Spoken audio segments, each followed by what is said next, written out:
Homeland Security in the United States, FBI. It's a typical 5:30 a.m. start for Operations Sergeant Robert Wiens. He and a half dozen investigators make up Alert's Northern Alberta's Internet Child Exploitation Unit. They conduct between 1 to 4 search warrants a week across central and northern Alberta.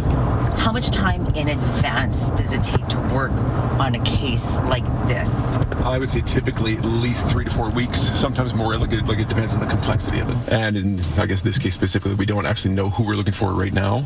Weeks earlier, an American social media site contacted the National Center for Missing and Exploited Children about new illegal material involving children created somewhere by someone in Edmonton. They send their reports through Ottawa, who then sends it to us if it's this area. Last year, the Northern Alert ICE unit had nearly 3,000 files land on its desk. Due to resources, the cases get triaged. Only egregious and urgent files qualify for a search warrant, and that's when a baby or young child is at immediate risk and new material is being shared online. So we're going to meet some uniformed patrol members here that are going to... We arrive at EPS West Division at 5:40, where Wiens meets up with a team of Edmonton police officers to be briefed on the morning's assignment. There's only one entrance. 2 people I suspect will be there. He was smart enough to create a bunch of different accounts with different fake names. Nobody's arrestable or detainable, so they are free to go. The location they're going to also involves a couple known to police. And I will go up to the door with 2 of the tag guys. We'll give them a minute or so to attend to the door.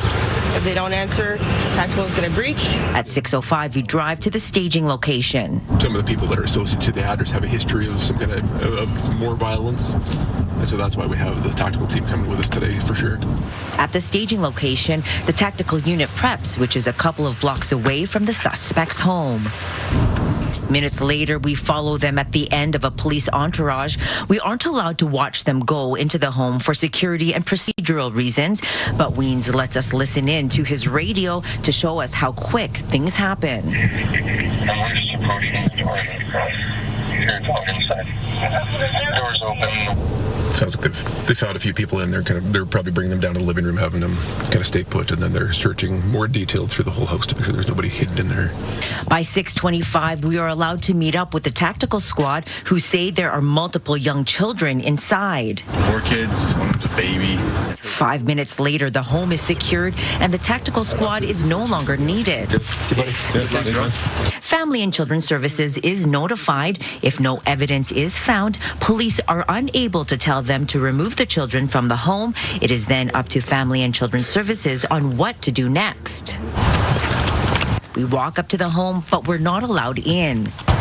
Just finish up his walkthrough video before we start our search. Near the doorway is a stroller, and we can hear a baby crying. A second-floor bedroom is searched. An officer tags a computer tower by the front door.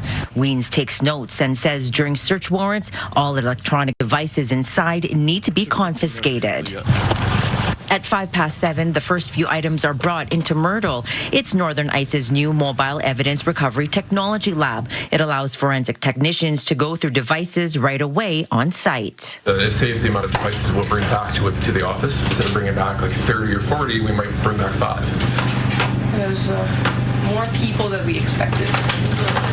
On this day, finding evidence is not as quick as investigators had hoped. Multiple hard drives and phones are seized, so is a tablet. A forensic tech explains to us more about the Discord app where the material in this case was discovered. Discord allows for group chats for shared interests like gaming or dodgeball. For different community-based things or interest-based things. And then the nefarious part is also in the mix there too. By 8:30, investigators realize they have to take 5 devices for further examination, where technicians will continue scanning for evidence back at Alert's Edmonton headquarters, which includes a special room that prevents cell phones from being remotely accessed. According to Statistics Canada, the rate of police-reported child pornography incidents nearly tripled between 2014 and 2022.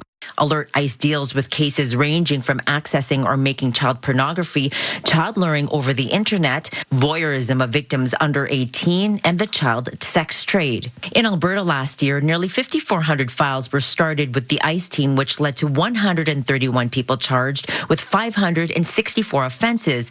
Of that, the Northern ICE unit were given about 3,000 files. 48 people were charged with 266 offenses. Staff Sergeant Allison Church says the rise in caseload is difficult to deal with. These aren't investigations where at the end of the week we can say, all right, we're done, we're going to come back to a fresh Monday. We're not. These investigations, these files, these reports are always there. The investigation from the ride-along we were on is ongoing, and so is the ICE team's work as they continue to sift through the growing number of files and prep for the next day's search warrant, knowing what they do saves children from in-person and online predators. I'm a mother. You know, we're parents, we're aunts, we're uncles. We have kids in our own lives. I think what keeps us going is that's who we're here for. When an ICE investigation leads to charges, officers like Sergeant Weens give what they find to the courts, hoping justice prevails. Statistics Canada says between 2014 and 2021, 72% of adult court cases linked to child exploitation have resulted in a guilty decision. Nicole Lampa, CTV News, Edmonton.